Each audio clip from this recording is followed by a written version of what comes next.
Et j'avais 21 drapeaux. Normalement, on enlève l'étiquette qu'on a sur le t-shirt pour être le plus léger possible, parce qu'un gramme ici, c'est 1 kilo là-bas. Moi, j'avais 21 drapeaux, un grand drapeau pour la paix, et drapeau de Incroyable. l'Arménie, drapeau de la France, drapeau du Liban, etc., pour remercier tout ça.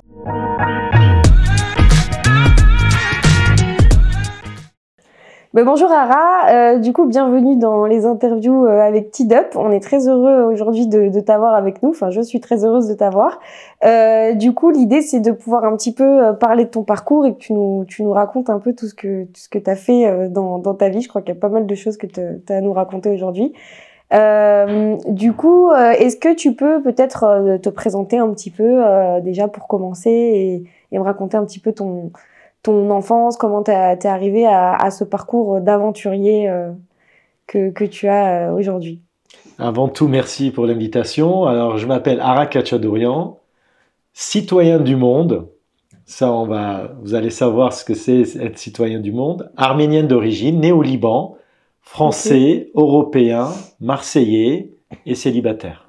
ok, Et membre actif et parrain de Trisomie 21, TCAP ok. 21, où j'accompagne des jeunes qui sont atteints de trisomie à faire des activités sportives, et aussi ambassadeur de notre association au Liban. C'est comme le Resto du Cœur, mais au Liban. Alors voilà, je suis très fier d'être parrain et ambassadeur de ces deux associations. Ok, alors ça fait beaucoup d'informations pour commencer. Du coup, donc tu es arménien, tu m'as parlé du Liban. Est-ce que tu as grandi au Liban?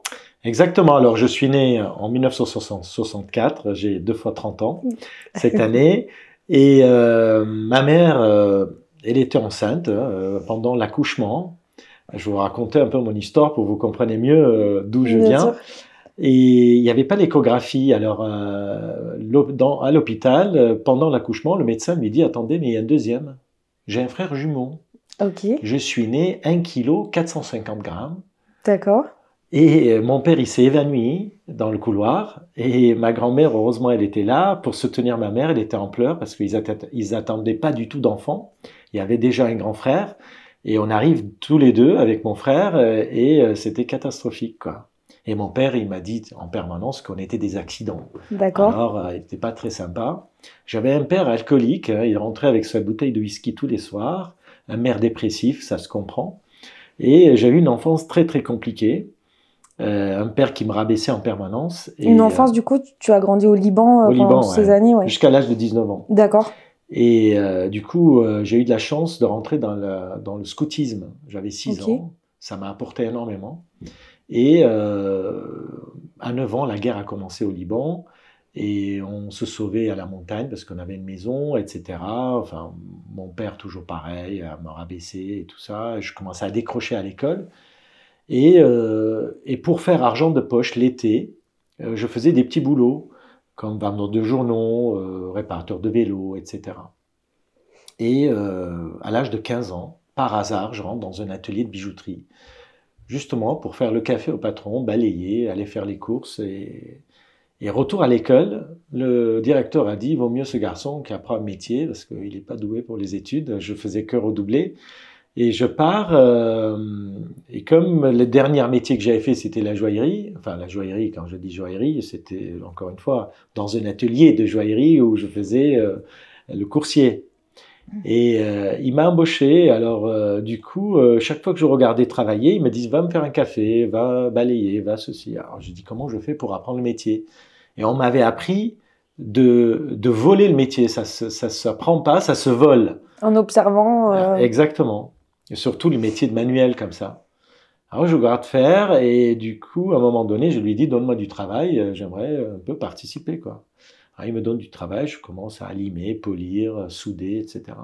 Et j'ai 19 ans, la guerre s'arrête pas au Liban, la chance d'avoir un oncle à Marseille. Mes parents m'ont dit, va chez ton oncle, voir un peu, parce que là, ça devient dangereux. Je prends un billet d'avion avec mes économies. Ça, c'est ma grand-mère qu'elle m'avait appris à économiser. Comment économiser de l'argent, très important.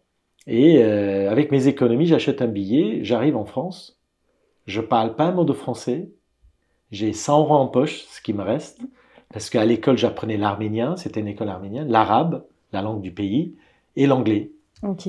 Et arrivé chez mon oncle, il m'a dit, qu'est-ce que tu sais faire? J'ai dit, je suis bijoutier. Alors, je trouvais tout de suite du travail, j'ai eu de la chance. Et je commence à travailler. Et au bout de quelques mois, j'ai dit à mon oncle, je voudrais louer un appartement et partir vivre seul, quoi.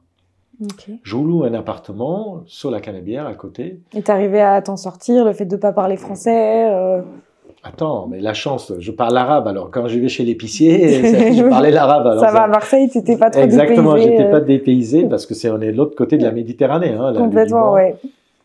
Alors, et le patron, c'est un Arménien, il me dit parle en français. J'ai dit je sais pas, bon, voilà. Et lui, il me parlait en français, il essayait, enfin tout ça. Et j'écoutais beaucoup des informations en rentrant chez moi le soir.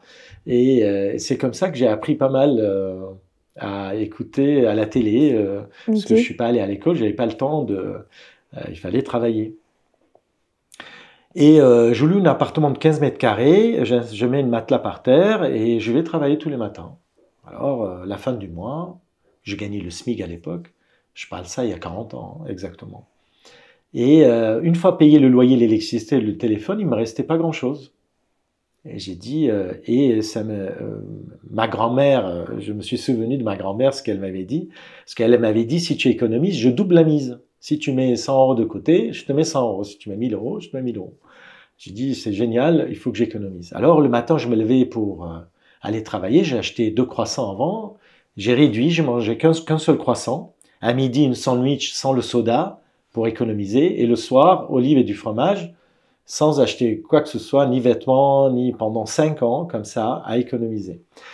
Les premières économies que j'ai fait, j'ai acheté un matériel de bijouterie où j'ai installé dans ces 15 mètres carrés, mais il n'y avait pas de place pour travailler. Alors, je change d'appartement, je passe à 115 mètres carrés, j'installe le matériel et j'ai dit à mon patron, tu peux me donner des heures sup, enfin du travail pour faire des heures sup chez moi. Il m'a dit ok, et d'autres, j'ai pu avoir d'autres patrons aussi qui m'ont donné. Et je me levais à 5 heures du matin, je travaillais jusqu'à 9 heures chez moi, de 9 heures à 19 heures chez le patron, et de 19 heures jusqu'à 2 heures du matin chez moi à travailler. Et là, j'ai triplé mon salaire. Et au bout de 5 ans, j'avais économisé assez pour ouvrir mon propre magasin. Et à l'âge de 24 ans, j'ouvre mon magasin avec mes économies. L'État m'a prêté de l'argent, où j'ai acheté un peu d'or, j'ai décoré la boutique et j'ai fabriqué mon premier bijou. Ok. En tant que créateur, du coup Oui, en tant que fabricant de bijoux, en tant qu'atelier, plus je fabriquais pour d'autres bijoutiers, à la fois pour les particuliers, et aussi j'avais une vitrine, parce que je voulais travailler directement avec les particuliers. Et ça, c'était mon rêve. En arrivant en France, je dis, je veux ouvrir mon propre magasin le plus tôt possible. Et chaque fois que j'étais chez des patrons, et je disais cette phrase, et pourquoi pas moi? Alors, je commence, je fabrique mon premier bijou, je le vends. Avec le bénéfice, j'en fabrique 2, je les vends. Avec le bénéfice, j'en fabrique 4, je les vends. Avec le bénéfice, j'en fabrique 8, je les vends. Et c'est comme ça que ça a démarré. Mais pour pas perdre de temps, j'achète l'appartement au-dessus de la boutique. Ok. Pour être sur place. Ça veut dire que quand je me lève à 4h50 exactement, à 5h, je suis déjà au travail.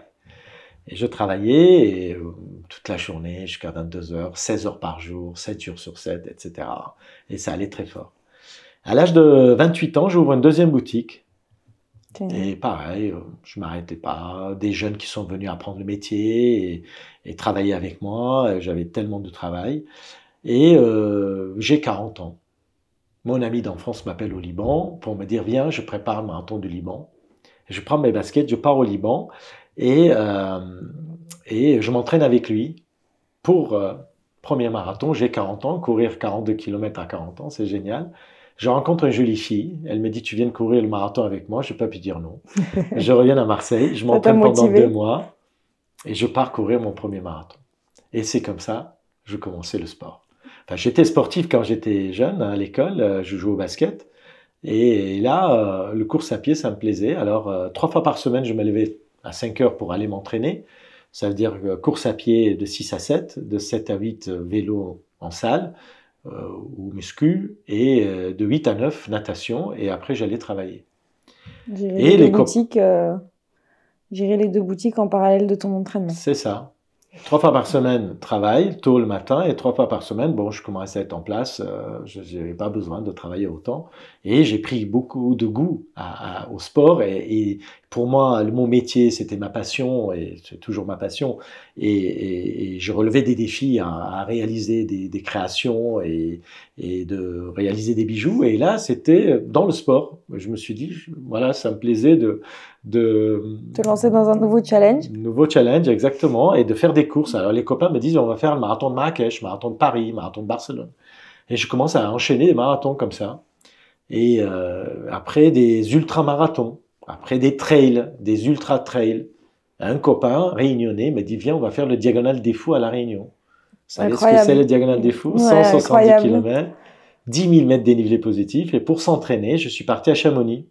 Ok. Et comme j'étais au pied du Mont Blanc, j'ai dit, tiens, je vais gravir le Mont Blanc. Comme Et ça, d'un coup, tu t'es dit, ouais, allez, je vais aller. comme ça, mais toute ma vie, c'était ça. Toute ma vie, c'est des rencontres, c'est des endroits, c'est des choses comme ça qui m'arrivent et je me dis, ouais, pourquoi pas? Et pourquoi pas moi? Oui, parce que là, c'est vraiment tes amis qui t'ont motivé, en fait, à te dire, bah, Exactement. viens avec nous Je on suis y quelqu'un où j'aime bien que d'autres, à part travailler, d'autres qui prennent des décisions comme ça pour moi, pour ce genre de choses. J'aime bien ça. Quand les copains me disent on va faire telle course, je suis toujours partant. C'est ça le truc, c'est que être partant, et c'est ça qui, je trouve, maintenant avec le recul, heureusement, j'ai disais oui à chaque fois Ouais. et que je partais dans les aventures. Et je gravis le Mont Blanc avec beaucoup de difficultés, avec un stage d'abord de 3 jours, comment on tient les piolets, les crampons, etc. Et j'ai gravi le Mont Blanc, arrivé à 6h30 au sommet. Et c'était extraordinaire, lever du soleil avec magnifique vue et tout ça. Et j'ai dit, tiens, je veux gravir d'autres sommets. Et le deuxième sommet que j'ai gravi en tant qu'Arménien, c'était le mont Ararat, qui se trouve en Turquie. Et c'est très symbolique pour nous, en tant qu'Arméniens, d'aller gravir le mont Ararat et porter le drapeau de la paix, ce que je voulais faire, et le drapeau de l'Arménie, bien sûr le drapeau de la France, de Marseille, parce que chaque fois j'avais gravi un sommet ou chaque fois que j'avais fait une course, je portais tous ces drapeaux parce que je voulais remercier la France de m'avoir accueilli en 1983. Je remercie les Marseillais et Marseille de m'avoir adopté. C'est grâce aux Marseillais ce que je suis aujourd'hui. Et après le mont Ararat qui culmine à 5165 mètres, j'ai dit je vais aller encore plus haut, je vais aller gravir le Kilimandjaro, le plus haut sommet d'Afrique. Incroyable. Et j'ai gravi le Kilimandjaro et à mon retour, une association m'appelle, Jeunesse Arménienne de France, pour me dire viens nous raconter comment tu as fait tout ça. Je vais pour la raconter, mais en arrivant, vous allez comprendre, citoyens du monde, ils avaient fait une affiche énorme marquée Ara Khatchadourian, citoyenne du monde, sportif de l'extrême. Je dis waouh quoi, je ne savais pas que c'était tout ça. Du coup, à la fin de la conférence, j'étais gonflé à bloc et je retourne vers le président de l'association en lui disant dans 2 ans, c'est le 100e commémoration génocide des Arméniens et pour tous les génocides qui ont été perpétrés 20e et 21e siècle, je souhaite aller au plus haut sommet du monde pour délivrer un message de paix, de mémoire et de reconnaissance. Il faut que vous m'aidiez financièrement, ça coûte 50 000 euros. Ils m'ont dit banco. Il y a 80 000 Arméniens à Marseille, si chacun donne 1 euro, on va pouvoir récolter la somme. Et moi, je plaisantais, je dis, il va me dire non, le gars. Et je rentre chez moi, je ouvre mon ordi, je dis, il faut que j'aille m'entraîner. Ça suffit pas d'avoir fait ces 3 sommets pour aller gravir 8848 mètres. Et je regarde où je pouvais aller pendant mes congés, et je pars en Bolivie, Pérou, Équateur, et j'ai gravi les plus hauts sommets, Sajama, Cotopaxi, Chimborazo, Huascarán, c'est les noms des 4 sommets qui culminent à 6000, 6003, 6005 et 6700 mètres d'altitude. Après ça, j'ai gravi 9 sommets en 36 jours cette année-là, en 2013, et j'étais à bloc, il faut que je m'entraîne, quoi. Et en 2014, je pars gravir le pic Lénine en Kyrgyzstan, qui culmine à 7124 mètres. D'accord. Et en 2015, je me prépare pour aller sur l'Everest. J'arrive au camp de base, 25 avril, tremblement de terre, un des plus grands tremblements de terre de la région, 23 000 morts à Katmandou, parmi les alpinistes 20 morts, 60 blessés, et on arrête l'expédition. Moi je faillis mourir, mais j'étais en train de déjeuner pendant que ça s'est passé, c'était 14 heures, et je reviens à Marseille. Et j'étais le seul reporter sur place avec un téléphone satellite où tous les télés arméniennes, libanaises et françaises m'appelaient pour me dire raconte-nous ce qui se passe sur place. Passé, ouais. Mais moi, la chance, j'étais côté tibétain de l'Everest. On peut gravir l'Everest de 2 côtés, côté népalais et côté tibétain. Et le tremblement de terre a fait une avalanche côté népalais Et c'est là où il y a eu le plus de morts. Et côté tibétain, il y a eu une avalanche de rochers. Si ça s'est passé à 9 heures du matin, j'aurais été mort. Oui. Et j'étais dans ces endroits-là où il y a eu les rochers qui sont tombés. À l'aéroport, en arrivant, tous les journalistes m'attendaient. Première page de la Provence, rescapé de l'Everest, etc. Et j'annonce qu'impérativement, je veux retourner en 2016 pour porter le drapeau au sommet. Et en 2016, je suis reparti. Après 46 jours d'ascension, j'atteins le sommet à 8h30 du matin, le 22 mai. Et qu'est-ce que ça fait comme effet parce que du coup, tu as gravi pas mal de sommets quand même, avec la liste que tu viens de nous donner. Quel est l'accomplissement que tu as ressenti en fait en arrivant justement tout en haut du sommet? Qu'est-ce que ça t'a procuré comme émotion? Alors sur le moment, c'est tellement difficile, c'était tellement dur que juste je voulais porter les drapeaux. J'ai amené 21 drapeaux avec moi au sommet et que pour remercier d'abord tous ceux qui m'ont aidé financièrement, toutes les entreprises marseillaises qui nous ont financé ce projet et plus les particuliers. Et j'avais 21 drapeaux. Normalement, on enlève l'étiquette qu'on a sur le t-shirt pour être le plus léger possible parce qu'un gramme ici, c'est 1 kilo là-bas. Moi, j'avais 21 drapeaux, un grand drapeau pour la paix, et drapeau de Incroyable. l'Arménie, drapeau de la France, drapeau du Liban, etc., pour remercier tout ça. Et j'y vais, parce qu'arrivé au sommet, on a 2 minutes, prendre la photo et redescendre, parce que ça se gâte très très vite et c'est très dangereux. Et moi, j'ai eu la chance de rester une demi-heure au sommet sans oxygène, et apporter un par un les drapeaux, et le Sherpa qui m'a accompagné, il me prenait les photos, extraordinaire. C'est très très difficile à cette altitude, il y a 10% d'oxygène, vraiment, l'homme n'est pas fait pour vivre à cette altitude-là. Et moi j'ai eu de la chance, il faisait -30, que ça peut descendre jusqu'à -60, et pas beaucoup de vent, et j'ai pu rester, bon après j'ai perdu les bouts de mes orteils, parce que bon, il y a eu des complications, mes gros orteils. Et voilà, je prends tous ces photos, je descends, et je réalise après 2 mois d'avoir fait ce que j'avais fait. C'est sur le Ouais, moment, c'était sur le coup, t'as tellement ouais, d'émotions, la voilà, fatigue, exactement. C'est sur le moment, on tout n'arrive se pas. mélange, t'as pas l'impression d'y être, ça doit être incroyable. Exactement, exactement. Et alors on retourne à Marseille, j'étais sur la moto, je roulais dans les villes, enfin, pour aller d'un rendez-vous à l'autre. Et là, je me disais, mais waouh, quoi. J'ai failli mourir aussi, hein, la deuxième fois aussi. La première fois, il y a eu, comme j'ai dit, 20 alpinistes morts, 60 blessés. La deuxième fois, le même jour que j'atteins le sommet, dans une autre équipe, il y a 5 qui sont décédés. Ah ouais. Et ça, personne n'était au courant. Moi, j'étais pas au courant sur place. Et la nouvelle est arrivée en France avant que moi je sais. Et comme j'avais pas mon téléphone satellite, ou après avoir descendu à 8300 mètres d'altitude, mon téléphone, je l'avais avec moi, je me rappelle plus, mais à 7100. Ça va être 2 jours après, je donne la nouvelle que ça y est, j'ai atteint le sommet, et tout va bien. Et là, tout le monde, waouh, quoi. C'est pas Ara qui est décédé, quoi, tu vois. Ah Alors ouais. du coup, voilà, Soulagement. ouais, ouais, c'était ça. Et Parce que du coup, enfin, ce qui t'a vraiment donné la volonté de gravir tous ces sommets, c'était de pouvoir justement porter ces drapeaux en haut et justement porter ce message de paix auprès d'un peu le plus de monde possible, en fait, via les médias, les journalistes, et puis même pour toi. Enfin, tu disais au début de l'interview, du coup, on parlait de ta famille. Est-ce qu'ils t'ont soutenu dans toutes ces aventures?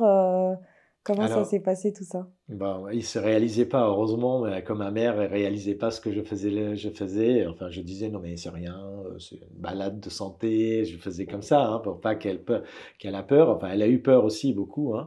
Mais pour la paix, et pour parler de ma grand-mère, elle a vécu 3 guerres, hein, dans sa vie. La première guerre, le génocide des Arméniens. J'ai perdu un membre de ma famille pendant ce génocide. Ils sont partis en Syrie, la frontière syrio-turque. Mes parents sont nés à la frontière de la Syrie et de la Turquie, chassés de là-bas, arrivés au Liban. La guerre du Liban, je suis venu en France, on est 3 générations, on a été déplacés 3 fois, hein. Ouais. Et je me disais, mais plus jamais ça, quoi. Je veux pas que mon fils vit la guerre, encore une fois, enfin, en permanence, que ça continue, ça. Et je voulais faire quelque chose pour qu'il y ait la paix, mais je voulais, ce que j'ai dit aux étudiants quand j'interviens dans les écoles, c'est que comment vous allez vous exprimer. Vous pouvez vous exprimer à travers l'art, à travers la musique, à travers le sport, à travers vos études, à travers un métier, comment vous voulez, et à travers la violence. Comment voulez vous exprimer? C'est ça que j'essaie de passer comme message. La violence est partout, hein, pas que les guerres, mais dans Bien les sûr. écoles, dans les familles, etc. Et c'est ça que je voulais leur apporter en leur disant, exprimez-vous autrement que la violence, entre vous déjà, et exprimez-vous à travers n'importe quoi, mais pas à travers la violence. Voilà le message que j'aime passer. Enfin, mon but principal dans tout ça, c'est que la première fois que j'étais invité dans une école et que les profs m'ont dit, on n'a jamais vu ça, des gamins autant attentifs, autant de questions à la fin. Il y a des intervenants, viennent, mais les gamins, ils sont pas aussi attentifs. J'ai dit, tiens, il y a quelque chose à faire. Et c'est pour ça que j'ai arrêté de travailler pour consacrer à ça. Je vais gratuitement dans les écoles, collèges, lycées pour justement dire aux jeunes, tout est possible à tout moment. Je raconte un peu mon parcours, par où je suis passé, hein, le sens de l'adaptation. Aujourd'hui, on mesure l'intelligence avec le quotient émotionnel, pas avec le quotient intellectuel. C'est tout le monde est intelligent, mais qu'est-ce que tu fais avec ton intelligence? Et la première chose, je l'ai dit aux jeunes, c'est vous êtes tous beaux et vous êtes tous intelligents. Qu'est-ce que vous allez faire avec votre intelligence? Vous pouvez caresser quand vous pouvez frapper, vous pouvez construire quand vous pouvez détruire. Qu'est-ce que vous allez faire? Voilà. Et la journée est faite 24 heures pour tout le monde. Une fois que vous avez dormi 8 heures, une fois que vous êtes allé au travail ou vous êtes allé à l'école pendant 8 heures, il vous reste encore 8 heures. Et c'est là que ça joue. 3 heures par jour, 7 jours sur 7, 365 jours par an, vous faites quelque chose, vous devenez très bon. Et si vous le faites 6 heures par jour, vous devenez des champions. Voilà le secret pour réussir dans un domaine, quel qu'il soit. Voilà. Ben, super. C'est ça que j'essaie de transmettre. C'est Et incroyable après de l'Everest, pouvoir transmettre ça aux jeunes parce que du coup, tu dois avoir des retours hyper quand positifs j'ai dit sur. jeunes, de 5 à 105 ans. Hein. Ah oui, À donc partir tu de as là, on vraiment commence tous à les âges. Mais du toutes coup, les tu âges. dois avoir des retours hyper positifs parce que c'est très inspirant de Ben, pouvoir entendre toutes ces histoires. Puis t'en parles comme si c'était super simple parce que du coup, tu as énuméré l'ensemble des sommets que tu as pu gravir.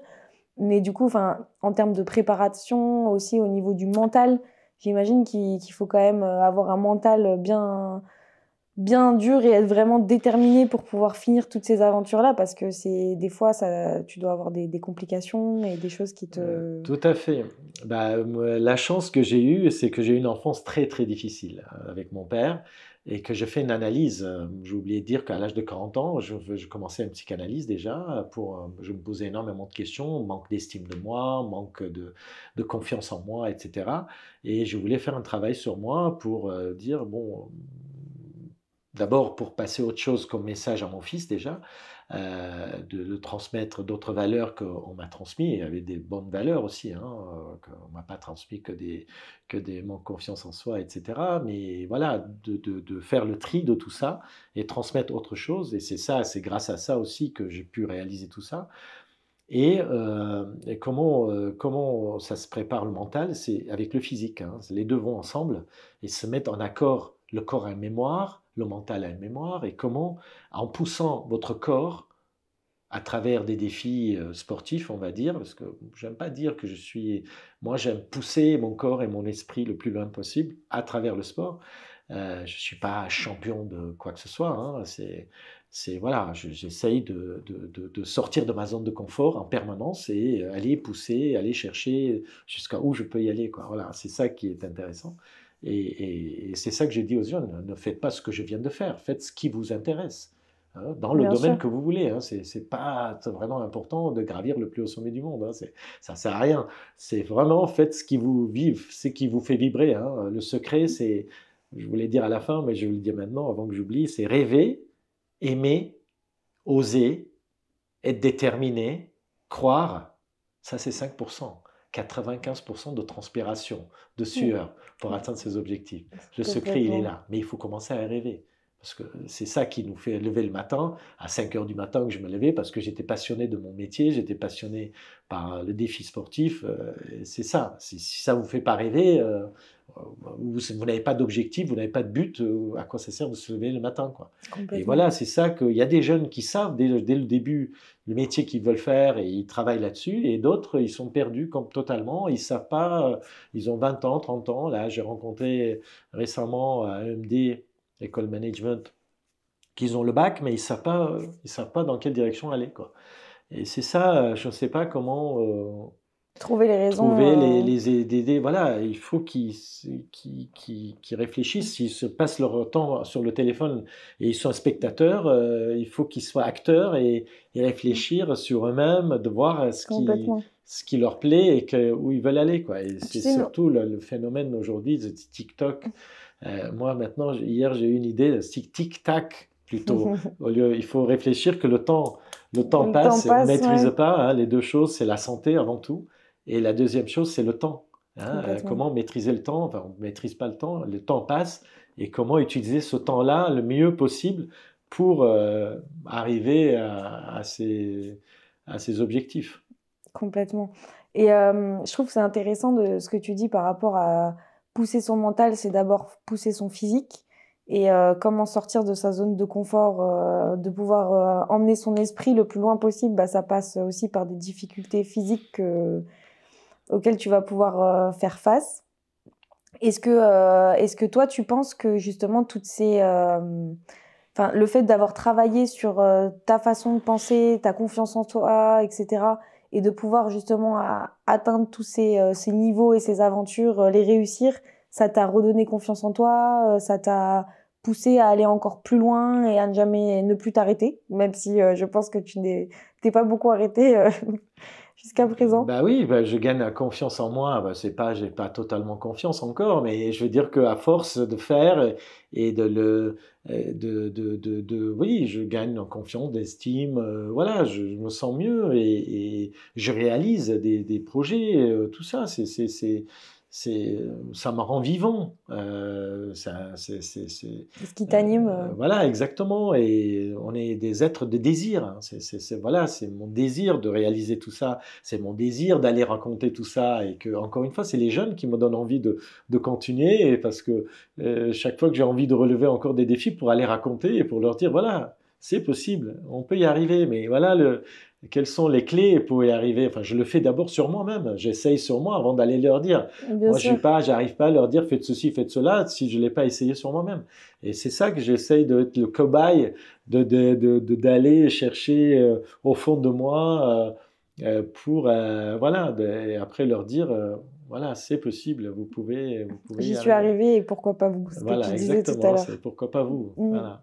Et, euh, et après ça, après l'Everest, j'ai écrit une lettre au président Erdogan à Ok. 4000, à 5200 mètres d'altitude, à 4 heures du matin. C'est la première fois que j'écrivais une lettre à quelqu'un, hein. Et c'était le président de Turquie et à tous les présidents pour qu'ils cessent les guerres. Et mes amis m'ont dit, quel est ton prochain défi? J'ai attendu un an pour que mes doigts se cicatrisent. Et, euh, et j'ai décidé de partir en courant de Marseille à Erevan. Marseille, ville de mon adoption, jusqu'à capitale de mes origines, en passant par la Turquie, Marseille, Monaco, Italie, Slovénie, Croatie, Serbie, Bulgarie, Grèce, Turquie, Géorgie, Arménie, 107 marathons en 107 jours, 4550 km pour lui porter la lettre. Et ça s'appelait Courir pour la paix. Ok. Voilà. Incroyable. Et j'avais fait ça.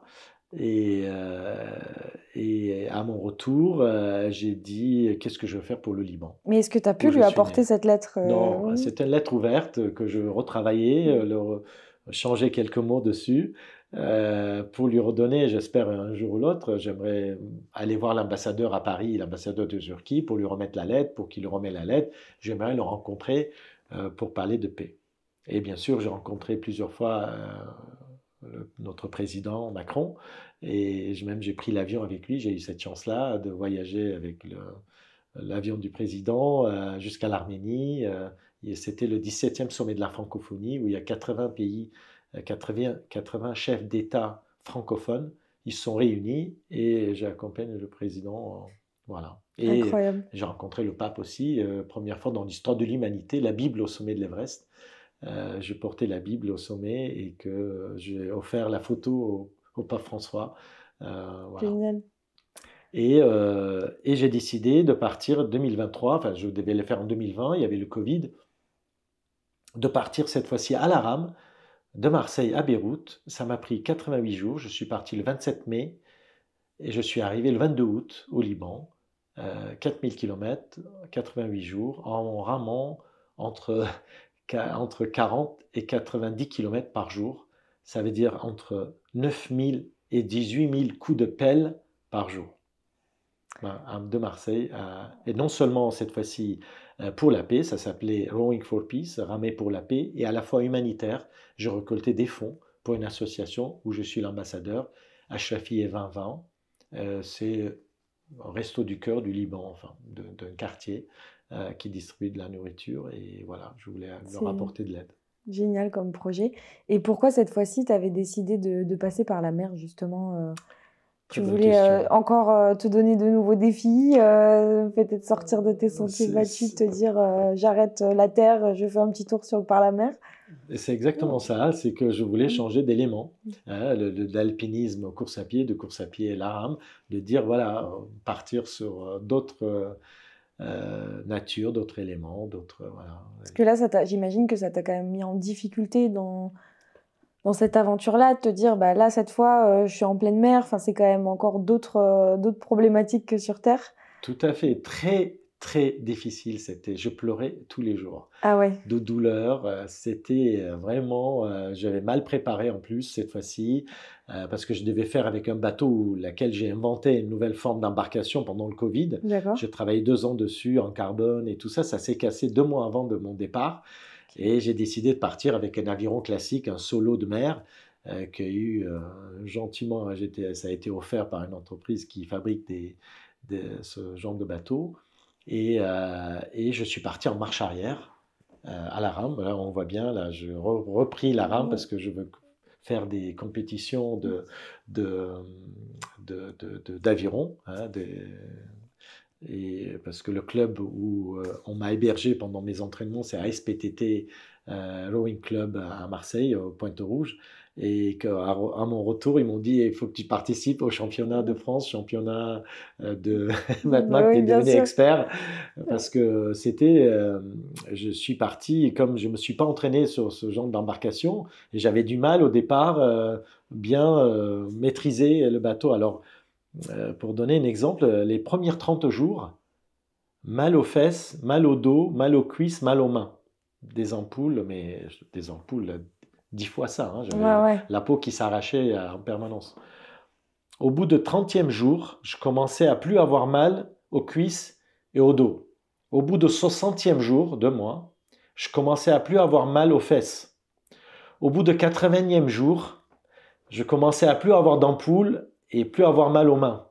Au bout de 81e jour, je pouvais faire le tour du monde à la rame. C'était ton entraînement en pleine aventure. C'est ça que j'explique, 100 jours aux jeunes, vous mettez à faire quelque chose 6 heures par jour ou 10 heures par jour, vous devenez très très bon. Et voilà, je suis devenu expert au bout de 100e jour, enfin 80e jour, comme quand j'ai couru de Marseille jusqu'à Erevan, au bout de 100e marathon, je pouvais courir à vie, j'exagère, sans m'arrêter tous les jours à faire un marathon. Oui, t'étais lancé, ton corps, ça y est. Exactement, c'est pour dire que on ne sait pas de quoi on est capable de faire, quoi. Je veux dire, et je l'ai vécu ça. Je pouvais courir tous les jours comme ça, sans m'arrêter. Bon, si j'ai pas de bobo, bien sûr, hein, il faut pas se blesser. Je faisais gaffe de pas me blesser gravement pour arrêter totalement, quoi. Bon, on m'a dit de m'arrêter 15 jours, je me suis pas arrêté, j'ai mis des diosines, séché les ampoules, j'ai inspiré avec une aiguille de l'eau qu'il y a dans les ampoules et je réinjectais des lyosines pour sécher, pour repartir le lendemain, quoi. Ah ouais. Et est-ce que du coup, après ces aventures-là, tu t'es pris quand même un petit moment off en te disant là, j'ai poussé mon corps au maximum de ses capacités pendant ces derniers jours, ces derniers mois, il faut que je puisse me prendre une pause, reprendre un peu d'énergie, ou est-ce que non, dès le lendemain, tu t'es dit allez, je repars courir Mais qu'est-ce que ça veut dire pause?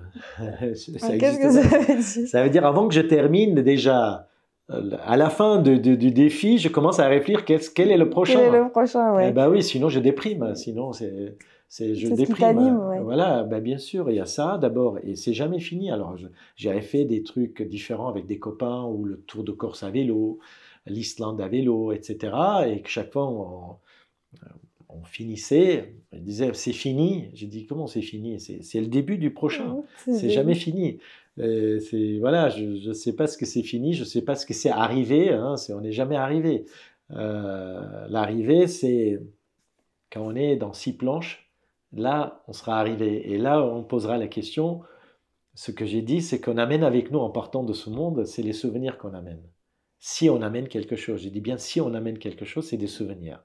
Dans les cœurs des gens, ce qu'on a laissé est dans notre cœur.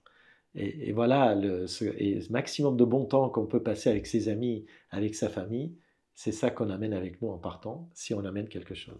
Alors voilà, moi je veux vivre des moments intenses à travers des activités sportives ou activités physiques comme ça, et aller partager ça, surtout. Et j'espère que des jeunes que je rencontre aujourd'hui, qui viennent me voir dans 10 ans, en disant on t'a rencontré et que ça nous a donné envie de nous surpasser. Et c'est ça, aujourd'hui, j'ai envie. C'est ça qui te donne Ouais, aussi la motivation de continuer tout c'est ça, ça. exactement. C'est génial de pouvoir partager des aventures aussi incroyables et justement avoir envie de donner envie aux autres de pouvoir te suivre sur ce chemin.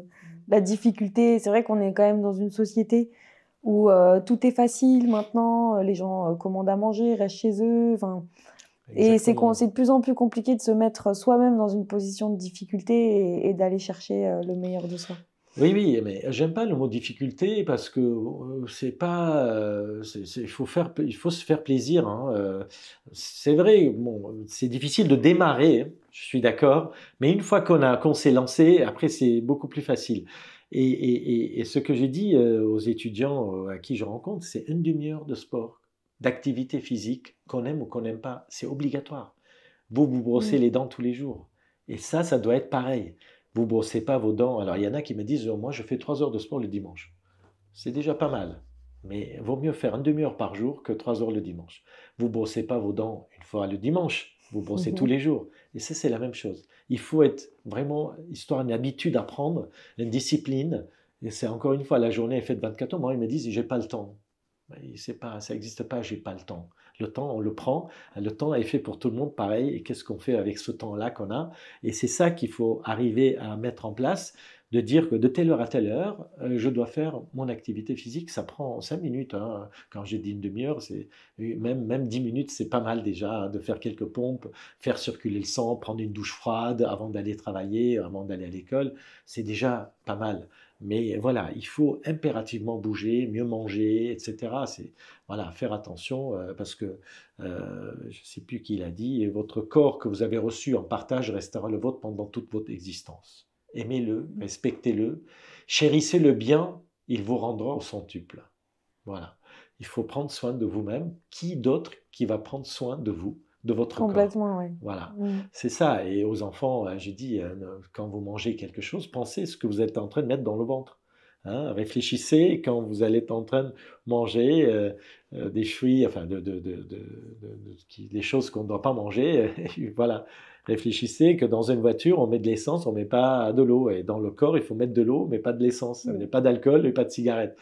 Faites attention à ça, enfin, de ne pas boire et de pas fumer surtout. Enfin, c'est ça que je fais passer comme message. Prendre soin de Et son corps ah bah avant oui, tout. ah oui, oui, c'est ça, c'est C'est aussi ça. comme ça qu'on prend bien soin de sa tête. Ça va Comme tu ensemble disais quand tout on à est l'heure, tout est lié, oui. exactement quand on est mal dans notre corps, on n'est pas bien dans notre tête. Quand on est mal dans notre tête, on est mal dans Mm. notre corps. Et voilà, prenez soin de vous, quoi. On prend soin de nos objets, hein. Notre voiture, on la lave, on nettoie, on met de l'essence, on met de bonnes essences. Enfin, on met pas n'importe quoi pour que le moteur marche. On change d'huile et tout ça. Mais on s'occupe pas de soi. On s'occupe pas de l'intérieur de nous-mêmes.